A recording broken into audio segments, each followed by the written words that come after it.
Hi, my name is Peter Pilgrim. Whilst I was at JAVAWUG 2006, the Worldwide Developer Conference, I hitched a ride down to Mountain View in the San Francisco Bay Area with Dave Evans, Dan Brown and a friend. We had heard that Patrick Lightbody was speaking to the Silicon Valley Bay Area JUG. Actually, he was presenting WebWork in action. At the start of the video, you will see some familiar names from the Struts users mailing list, namely Wendy Smoke, Vic Checkvenage, Dan Brown, and our JUG leader, Mike Van Ripper. Enjoy this one, especially from me. Now we're looking at a terminal, and what you can do is insert your card. This is my card here. I'll get this in front.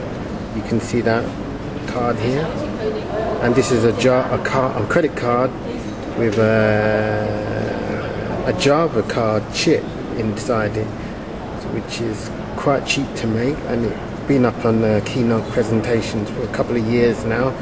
And basically you insert this card into let me see how it works. Like, insert the card into the machine, and then we get a display. It authenticates itself, and basically you can log into the computer and then start using it. How wicked is that for technology? So you can say open this Firefox here. Grab the mouse. I don't want that. Let's open the Firefox, and I can look at my Gmail or send pictures home or whatever. There you go, JAVAWUG. That's it for now. So once if I can get onto the Eclipse website and email this friend of mine, I should be able to get a pavilion pass. It normally costs $100 I mean, and he'd be able to attend the Birds of a Feather too. But it doesn't mean that you can take this pavilion pass and get into the technical session, because as a security you can't. So anyway, I'm heading straight out now, back to NetBeans. Start question, please. All I'd ask is then maybe you submit. Is it all UI related? You guys don't need yet to be filmed. This is Wendy. Hello, Wendy. That's Dan Brown. Dan Brown. Yes. And this is Vic. Well, I don't. Well, in earlier frameworks and in Struts 1.x, for example, you would often have the basic data binding taken for you. Standard ints and strings and dates, for example, might already be taken care of. But more complex data binding, like say you're submitting in a new contact, and the field names are like person.first name, person.last name, person.email address, and this is an online contact address book system. And when you submit that in, how does that work? How do you turn those fields into a person object? Typically, you'd actually take the individual fields and you create a new person object and you call the setters on each one. Well, WebWork tries to fix a little bit of that, not through its own ingenuity, but it just leverages what was already built into OGNL, the expression language, and it can allow you to bind directly to your plain old Java objects like that person object. And it can go even beyond that and support lists and maps and sets and all sorts of other fun stuff. The binding rules are based on generics. So if you're trying to create a list of person objects, if you've got a list of bracket people or a person in there, then we'll automatically know that, okay, well that list needs to have new person objects in it as we create them automatically for you. If you are running in a JAVAONE 4 environment, there's a configuration file you can use to specify that. So here's some examples. Suppose we're submitting a form that has a ID. Well, so that comes in as a string, or more accurately a string array, and that needs to get mapped into an integer. Pretty straightforward example. You basically just do integer.parseInt, and if it converts properly, you set it. If it doesn't, you have to deal with type conversion, which is a whole other feature in WebWork we won't get into, but it's part of the validation framework and it's somewhat neat as well. Okay, so that's a pretty trivial one. All right, well, let's go a little more complex. We got a string array that maps to a list of strings. That's pretty easy to understand, right? No problem there. Now it gets more fun. What if we say person.id? Well, what WebWork will do is it will call your action. It'll say, all right, get person. And that's supposed to return a person. And then it'll say, all right, is that person not null?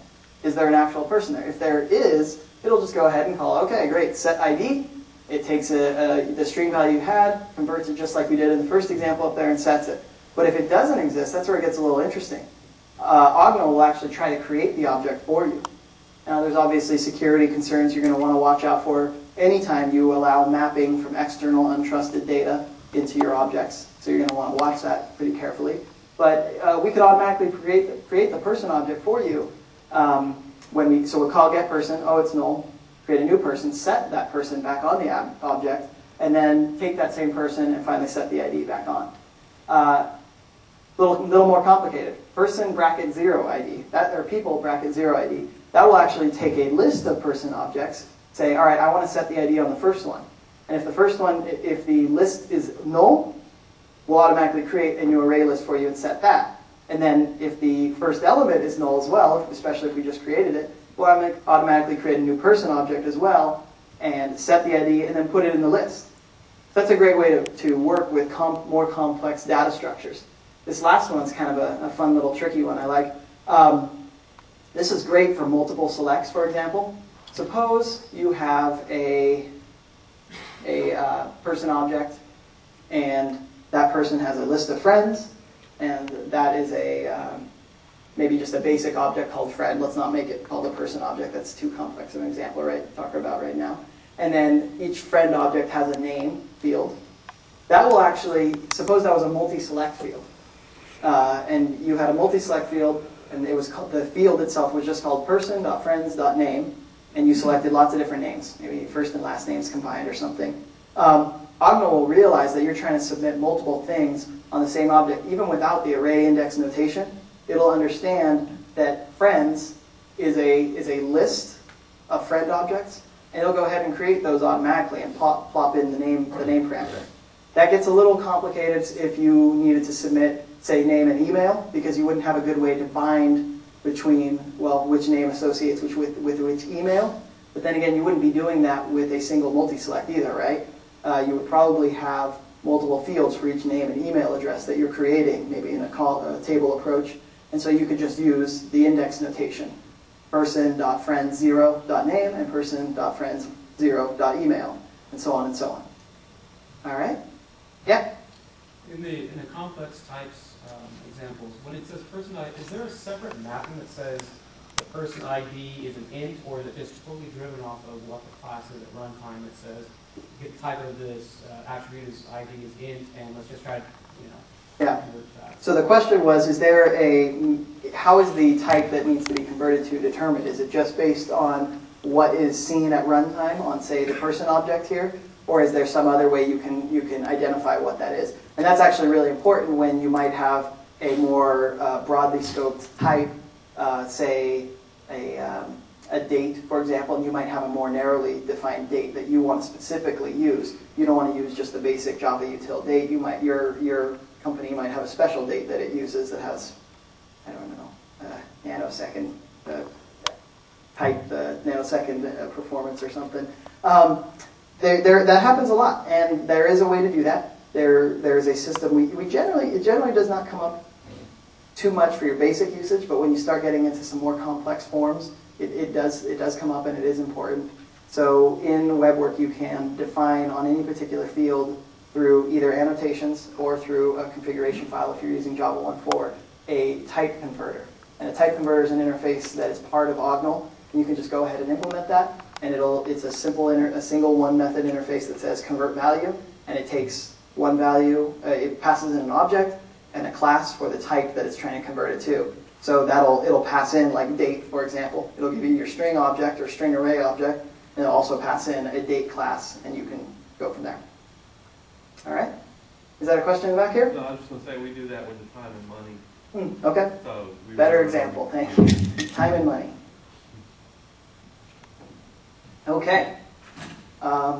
moving right along here. Wow, this is taking a little longer than I thought.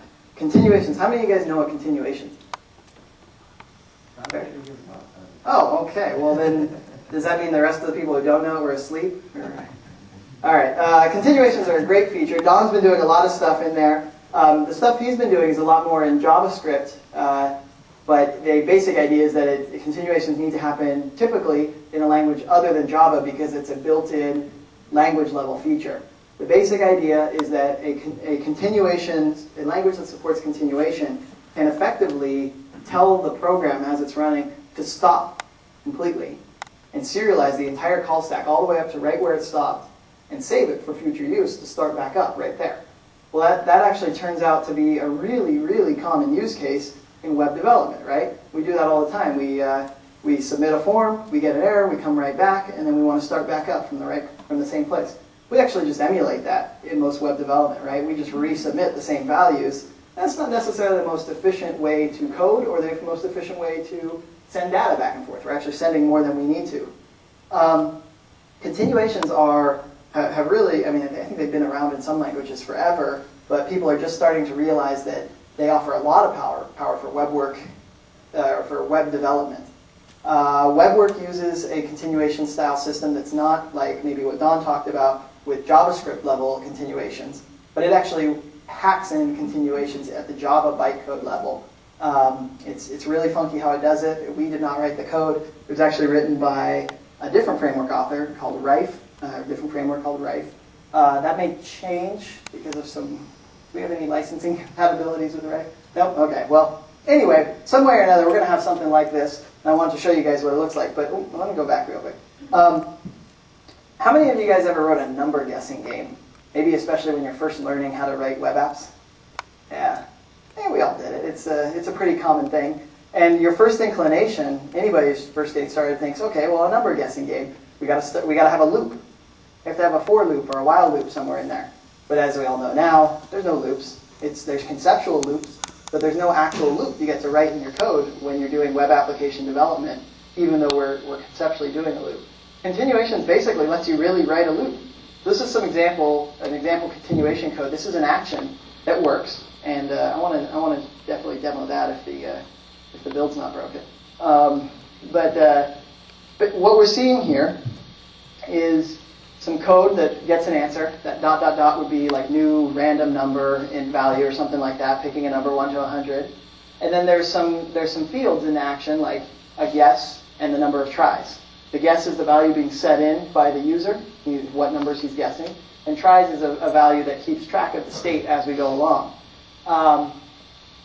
So what we do here is we say, all right, well, while the answer does not equal a guess, just stop and ask for a guess. And so pause success, that's a little tricky. What's happening is right there, instead of returning something, we're still stopping the execution. And it happens via trickery underneath with bytecode manipulation. But basically, the code will stop executing there. If you were debugging through this, you press next statement on pause, and then it just stops. Nothing left. It actually, under the covers, is throwing an exception and doing a bunch of other tricky stuff. But so then the user is displayed a form. The user types in a guess. So this is the first time they're trying it out. So they type in a guess, and they submit the value, and then it picks right back up right under there, in the middle of the loop, and it says, all right, was the guess too high? Was it too low? To add a field error. This is part of that validation framework as well as the UI tags that automatically lets this spit out. And then subtracts the tries and just goes right back up. That's all it is.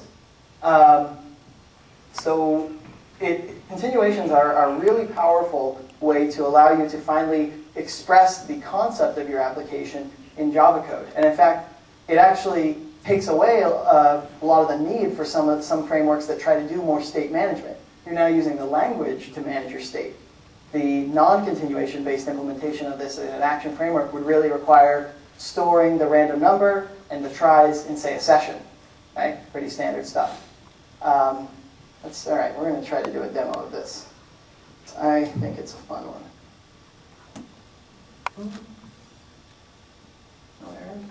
All right, that's good.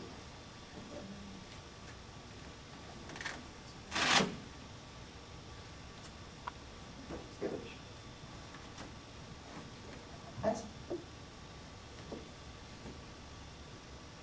think happened? Give me 1 second. I do want to try this, and I apologize.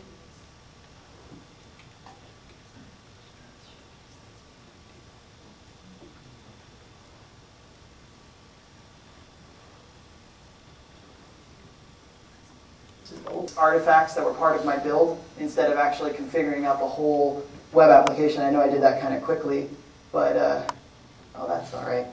We aren't going anywhere other than the showcase locally. Nope. Nope. No beta briefings. All right. So long. All right. So that was an example of where I've got, say, my application just figuring out what it needs to do based on the configuration of my IntelliJ modules. That's just one example of what QuickStart can do. It's trying to minimize the amount of deployment. So you saw I just ran that thing. I never had to package up a WAR or even copy my files to another directory. So let's take a look at continuations here. Hopefully they won't break. All right, so we're being asked to guess a number 1 to 100. What number do we want to start with? 50. That's a good pick. All right. Too high. What's another number? 25. All right, we've got real mathematicians here.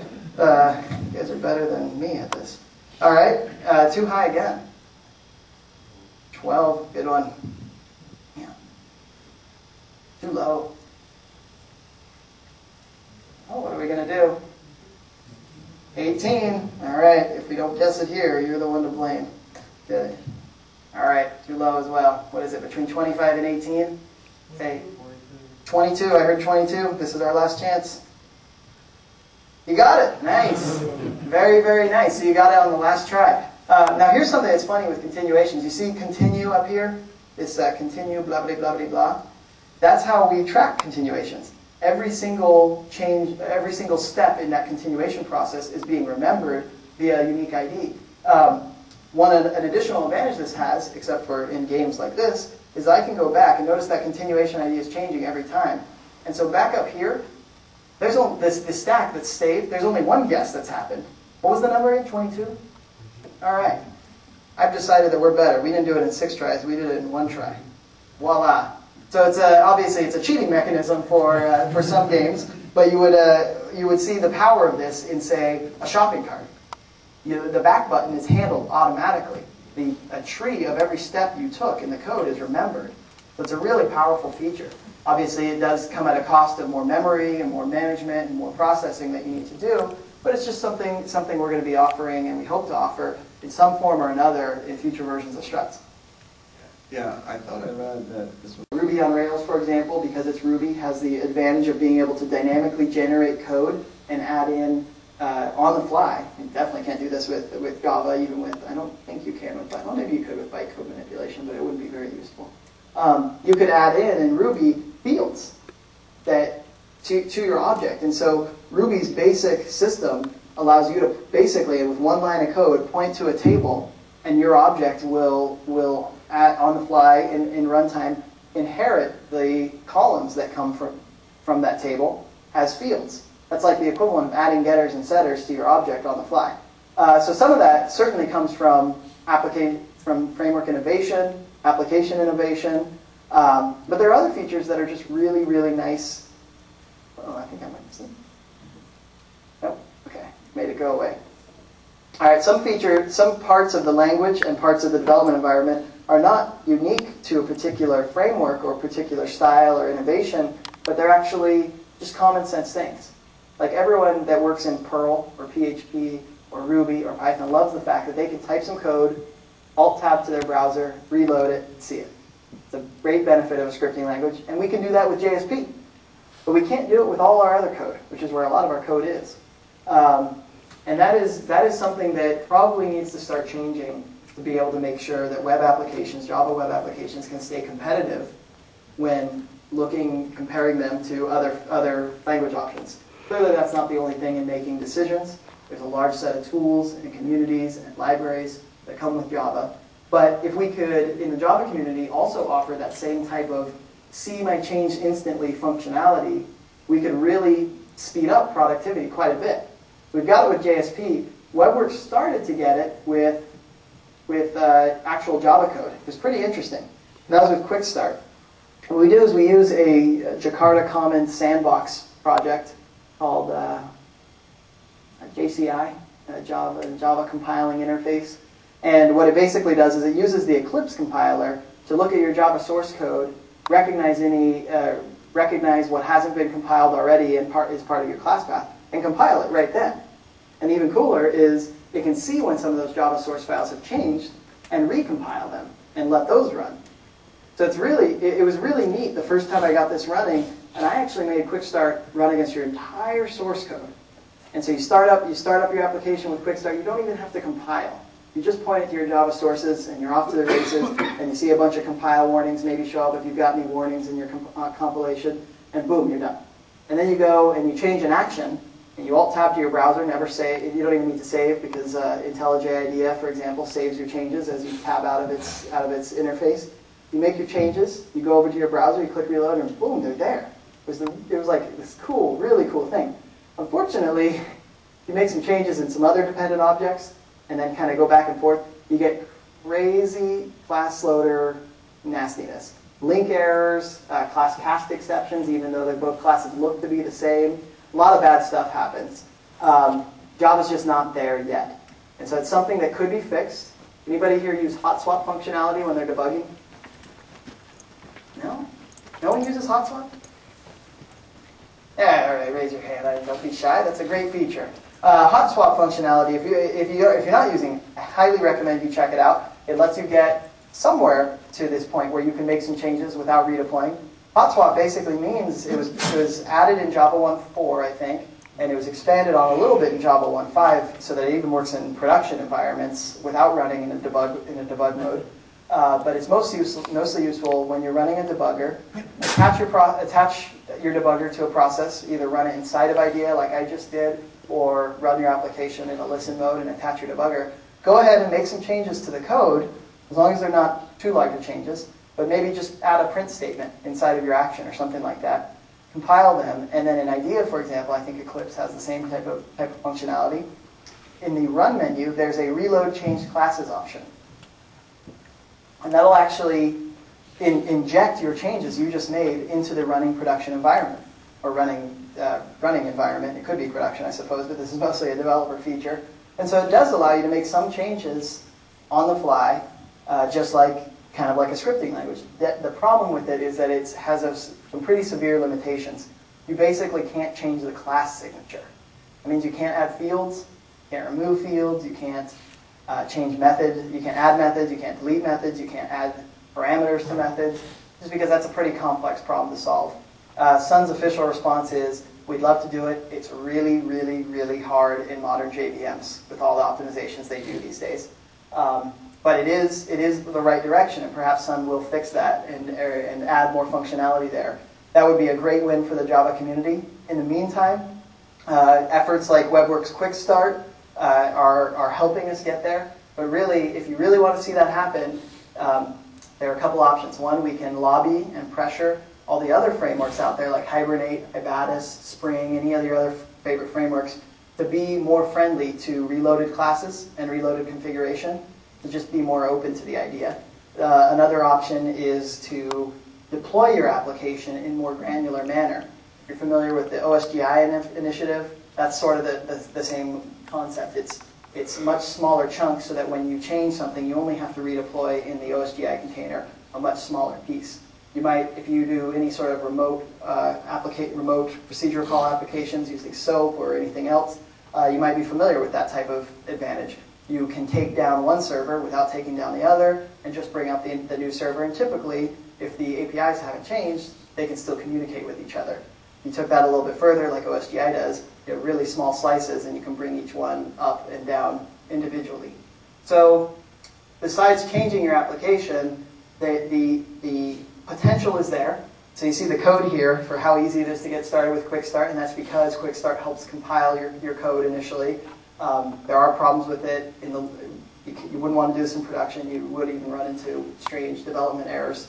So it's something we're probably going to remove for now, but do lobby your favorite frameworks to pursue class changes a little more aggressively than they currently are.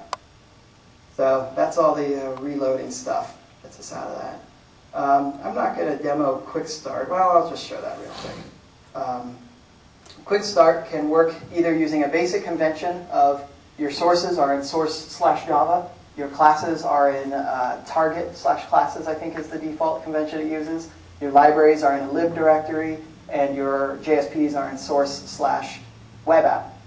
If that convention doesn't fit your application specifically, you can write a quickstart.xml file. This is an example of it. One option is to be able to give IDEA configuration files. We probably can add the same type of functionality inside of for Eclipse. It'll actually read one or more IDEA configuration files and pick up the class paths and the libraries from that. Probably can pick up even more, but that's what that does. You can provide a port that you want it to run on. By default, it's port 8080. Context, pretty much standard deployment type of functionality. A directory of jars. This recursively searches that directory, so if you've got a lib directory, you can pick up all those. Directory of classes, like you see here, clusters. And then finally, if you might have a web application, I've had sometimes the same situation where your JSPs are actually split up in multiple directories, and then they get packaged up into a single directory.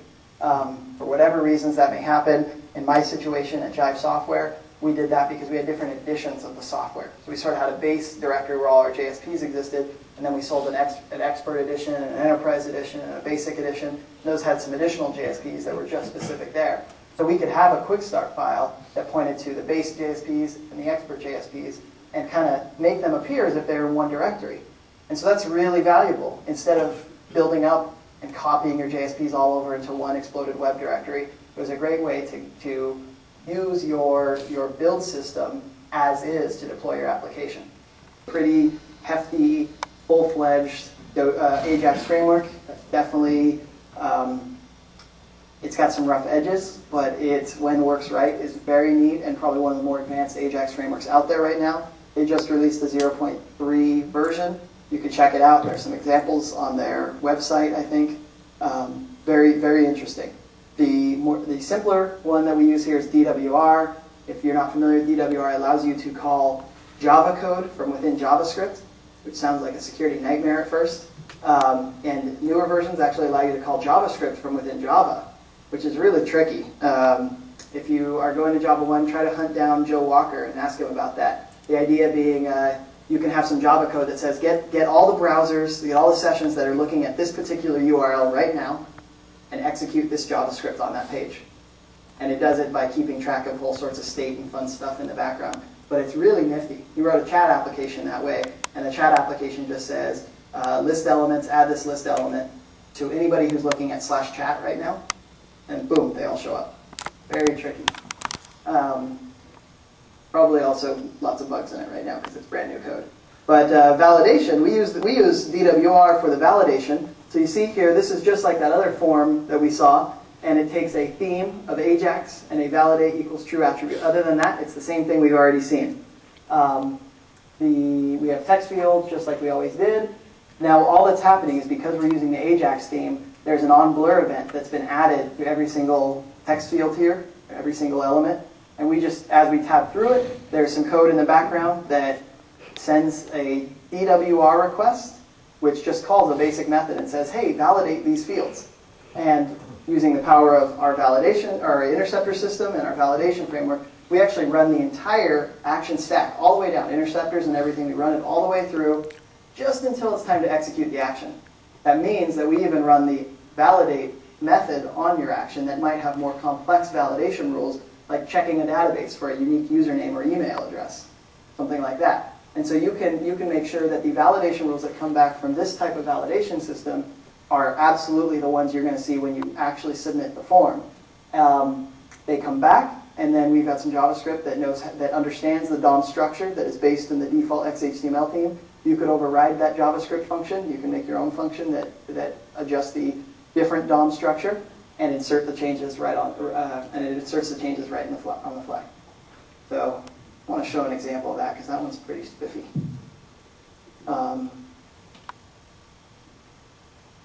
There you go. So we're going to look over here. By the way, this web application we're looking at, it's called the Showcase application. It's part of WebWork and also part of Struts. You see Struts Action Showcase. We're actually working on Struts here, not WebWork. We kind of got both logos up here.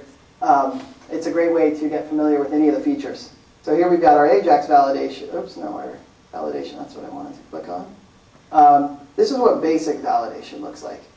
So here's our form. You click submit, the errors come back. That's the standard normal validation that we're all used to. There is client-side validation, not using any sort of AJAX. It's a little more limited, but it will recognize some fields. I don't think we did an int implementation yet, but the basic idea is it looks in your XML and says, oh, you've got an int validator, a string validator, and spits out some JavaScript that kind of emulates the same functionality. The problem is that it's not the exact same functionality, and it can't do any sort of client-side validation that involves more complex data, like checking the uniqueness of a username or email address. So our last example, our AJAX example, say I type my name, Patrick, and I type my age, I'm 24. And I tab out. As I tab through, a request went in the background using DWR, found the validation error that I had, and printed it directly in line. So that's another reason, like I said, why you'd want to use the UI tags or some predictable structured DOM for your forms, because it gives you these types of features. Even if you don't use the same structure that we recommend out of the box, or we provide out of the box, you could use your own DOM structure by overriding those templates, and then just override the single function that knows how to navigate the DOM and insert the errors properly. Question? Is there any way that you can tie that on blur to local JavaScript that you're including into the template? The question is there any way you can tie the onBlur into local JavaScript? Yes, there are onBlur events that any of those tags, all those tags that we saw, like the text field, they have all the standard JavaScript events you can bind to. See? Let me zoom in here. Everybody see that okay? So you see that the theme is only set to the form and none of the other fields. The only fields that will inherit that theme are the ones that are inside of the form. So we automatically inherit that. We assume you don't want to type theme equals AJAX for every individual event. But if you have other form elements maybe outside of that particular form, those will not inherit the AJAX theme by default. You could set globally all your form elements to use the AJAX theme. There's a place to set that inside of WebWork and Struts. But by default, it uses that XHTML 2-column theme. So it's just doing it for this form. A single form, and you can just specify on your submit button a remote div when you're using the AJAX theme again, a remote div that you want the output of that form to submit to, and it won't actually submit the whole page. It'll submit it in the background using AJAX, take that response, and replace the div ID that you specified with the response. So you could specify, for example, the div ID as the form itself, and your form disappears. Maybe it's a login box, and now has hello Patrick, something like that. Any questions? Over here. What's the timeline for the Struts Action 2.0? Good question. We've got a release coming any day now, right, Don? Sure. Sure. We're trying to do a early preview release, which is effectively what you're seeing here, although hopefully with the less broken stuff. And basically WebWork 2.2 plus some additional features we've built. I want to show you guys real quick something Don worked on. It's pretty snazzy. But that's coming out any day. That does not take into account some of the API changes we're going to be discussing this week at that BOF. But one way or another, we're really kind of setting on an August timeframe around that area, fall timeframe. Definitely this year. Definitely, we hope in the next few months. And that would be production? That would be the production-ready general release. All right. Any other questions?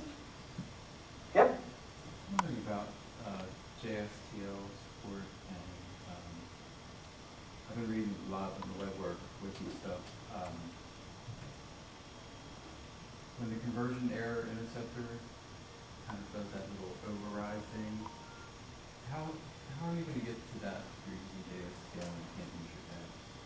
Okay, so the question is, in some situations, when you're using JSTL, how can unique data, for example, during conversion errors, I didn't talk about that, but we have a special way we handle type conversion errors. Like, for example, if you type ABC when you're submitting to a number, you would want on your form, when it comes back, it would say that's not a valid number, but you'd still want ABC displayed, usually.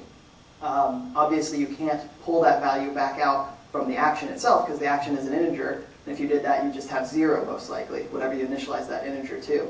We handle that using some trickery in the value stack by specifying some overrides. And the question is, how does JSDL integration support that? Is that a valid summary? I would have assumed that it would have just supported that. If it's not, because I believe that the JSDL integration is just calling value stack find value, which is where all that trickery comes in about pulling the other value up. If it's not doing that, that's a bug, and we'll talk to you afterwards.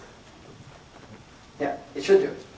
Like we mentioned, developer productivity is kind of our key focus right now. We really think that the framework certainly has lots of room for improvement, but if there's anything that needs to be improved, it's your general interaction with the framework. That means better error messages, that means better feedback from the framework, and better ways to find out what the framework thinks it's doing and for you to tell it what you think it's doing and see if there's a mismatch.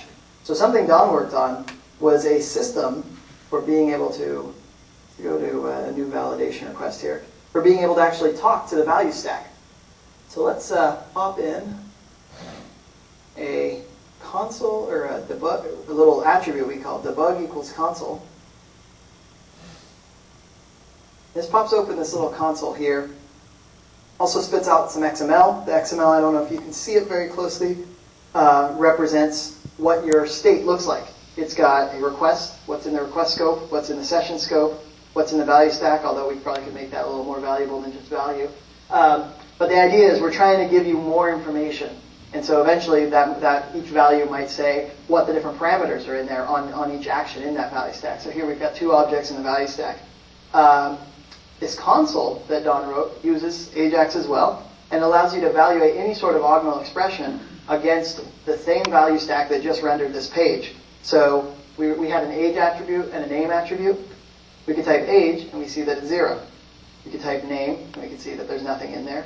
It also gives you an opportunity to just explore the OGNL language. So OGNL has some things beyond the JSP expression language, like being able to do, and let me zoom this in a little bit more for you guys, being able to generate lists on the fly.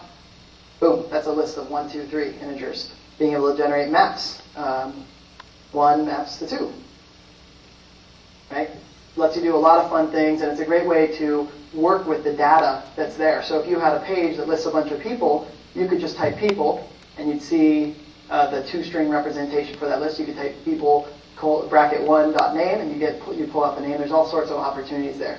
Still early in development, but that's just one example of where we're trying to make your life easier and allow you to work with the framework better, because we're sort of just like you guys. We're a lot of the people who work in these frameworks are not full-time on this. We're trying to make our lives easier too. We develop web applications with you guys. So there we go. I think that's it. Yeah, maybe I'll wrap up. Okay.